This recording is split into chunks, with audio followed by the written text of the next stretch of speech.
안녕하세요. 여행을 만들고 예술을 말하는 여행 도슨트 박지훈입니다.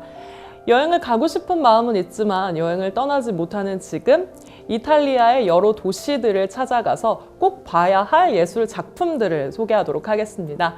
우리가 첫 번째로 떠나게 될 도시는요, 이탈리아의 수도인 로마입니다.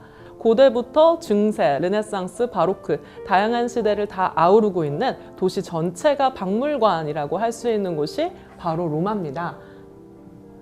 로마에서 꼭 봐야 할 건축물이 바로 콜로세움이죠. 네, 거대하다라는 뜻을 가지고 있는 콜로세움은요, 2000년 전에 지어져서 지금 이 순간까지 사람들을 맞이해주고 있는 로마의 자랑이자 위대한 건축이라고 할 수 있겠죠. 견고하지만 단순한 구조인 아치를 사용했기 때문에 아주 튼튼하게 버티고 있는데요. 이 로마 제국 곳곳에 이와 같은 아치 공법이 사용이 되었었기 때문에 지금 이 순간까지도 많은 건축물에서 아치를 엿보실 수가 있습니다. 네, 7만 명을 수용할 수 있었던 이곳에서는 검투 경기와 서커스가 일어나면서 로마의 시민들을 참 즐겁게 해줬었는데요. 지금도 콜로세움을 찾는 사람들에게 큰 기쁨을 주는 그런 건축물이라고 할 수 있겠습니다. 로마 안에는요, 아주 작은 나라가 또 있습니다. 그곳이 어디냐면요, 교황께서 다스리시는 바티칸 시국입니다. 세계에서 가장 작은 나라로 면적은 작지만 이 안에는 세계에서 가장 큰 성당인 성 베드로 대성당이 있고요. 또 유럽의 3대 박물관 중에 하나라고 할 수 있는 바티칸 박물관이 있습니다. 네, 문화예술에 관심이 많았었던 교황들께서는 이 로마와 그리스의 유적들을 발굴하기도 하고 또 르네상스라고 하는 시절에 수많은 예술가들을 후원하면서 작품을 만들도록 하셨었는데요. 그 중에서 가장 대표적인 작품이 바티칸 안에 있죠.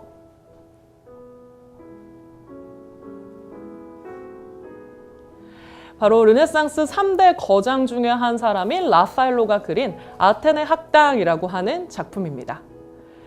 플라톤의 아카데미아를 배경으로 참 많은 사람들이 모여 있습니다. 그림의 중앙에는 플라톤과 아리스토텔레스라고 하는 학자가 자신이 생각하는 이상과 진리가 어디 있는지 지금 손으로 표현을 하고 있습니다. 한 사람은 이데아, 하늘에, 한 사람은 이 땅에 있다라는 것을 몸소 보여주고 있고요. 옆쪽에 이 초록 색깔 옷을 입고 열변을 토하고 있는 사람은 또 하나의 철학자 소크라테스. 그리고 책을 펼쳐서 무언가를 열심히 적고 있는 사람은 수학의 아버지라 할 수 있는 피타고라스. 그리고 기하학의 아버지 유클리드, 조로아스터, 프톨레마이오스와 같은 다양한 사람들이 이곳에 모여 있습니다.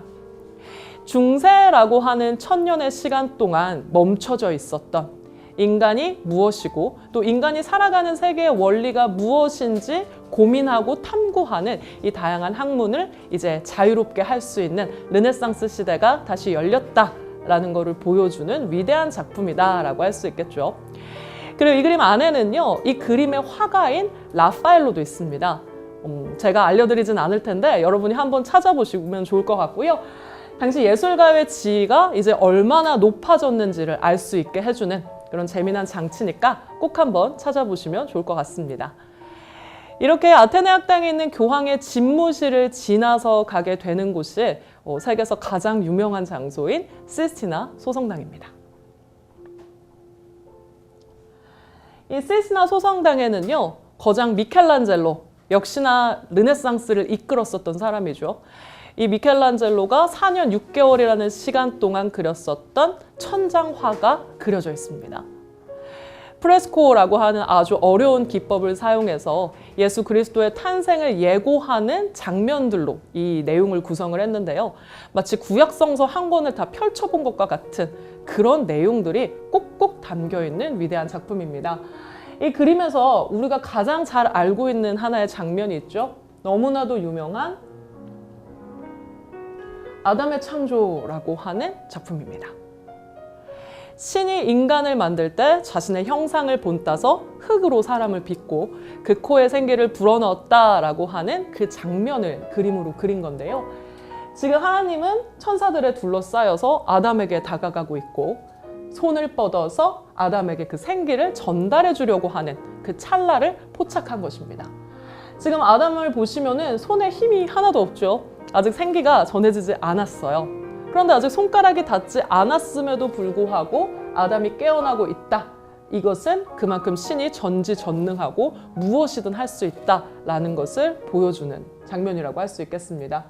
너무나도 위대한 작품이다 보니까 아마 이 장면만 있는 것이 아닐까라고 생각을 하실 수도 있겠습니다만은 이 시시나 소성단 천장화에는 다양한 이야기들이 들어있다라는 것도 기억을 하시면 좋을 것 같고요. 미켈란젤로가 젊은 시절에 이렇게 천장화의 내용을 그렸다라고 한다면 예순이 넘은 미켈란젤로, 이제 모든 것을 가지고 있었던 거장이 말년에 그린 위대한 작품이 시스티나 소성당에 한 점이 더 있습니다. 그게 바로 제단에 그려져 있는 최후의 심판입니다. 예수 그리스도가 재림하였을 때 세상에 내려질 심판에 대해서 그림을 그렸습니다. 예수 그리스도 중심으로 지금 윗부분에는 천국에 올라와 있는 참 많은 사람들이 그려져 있고요. 그리고 한편에는 죽어서 이제 깨어나고 있는 사람들, 그리고 지옥으로 떨어지고 있는 사람들의 모습을 그렸는데요. 이 그림을 그릴 때 단순히 미켈란젤로가 심판의 장면만을 담아서 그림을 그리지 않았습니다. 이 그림 안에는 미켈란젤로가 자기의 예술가로서의 신념을 담아냈는데요. 바로 지옥으로 떨어지고 있고 또 지옥의 입구를 지키고 있는 수많은 사람들의 모습을 당시 부정부패했었던 성직자들의 얼굴을 가져다가 그림을 그렸다고 하죠. 이 그림을 그림으로 인해서 미켈란젤로는 참 많은 협박과 어려움에 처하게 됐음에도 불구하고 예술가로서 자기가 해야 할 말을 하기 위해서 이 그림을 그려냈다라는 사실 자체가 참 놀라운 것 같습니다. 그래서 시스티나 소성당은요, 단순히 교황 선출 선거가 일어나고 또 교황께서 비밀스럽게 기도를 드리는 공간이기도 하지만 미켈란젤로라고 하는 한 거장의 젊은 시절과 나이가 들은 그 노년의 시절, 그 한 인생이 담겨져 있는 곳이다 라고 생각을 하신다면 시스티나 소성당이 조금 더 다르게 보이지 않을까, 그렇게 생각을 합니다. 그래서 이렇게 로마에서는요, 콜로세움부터 바티칸에 있는 작품들을 짧지만 둘러보셨는데요. 스케일이 남다르죠. 그래서 다른 박물관과는 달리 정말 거대한 것들이 모여있는 도시 로마. 언젠가 다시 꿈꿔볼 날을 기대하면서 오늘의 방송을 마치도록 하겠습니다. 감사합니다.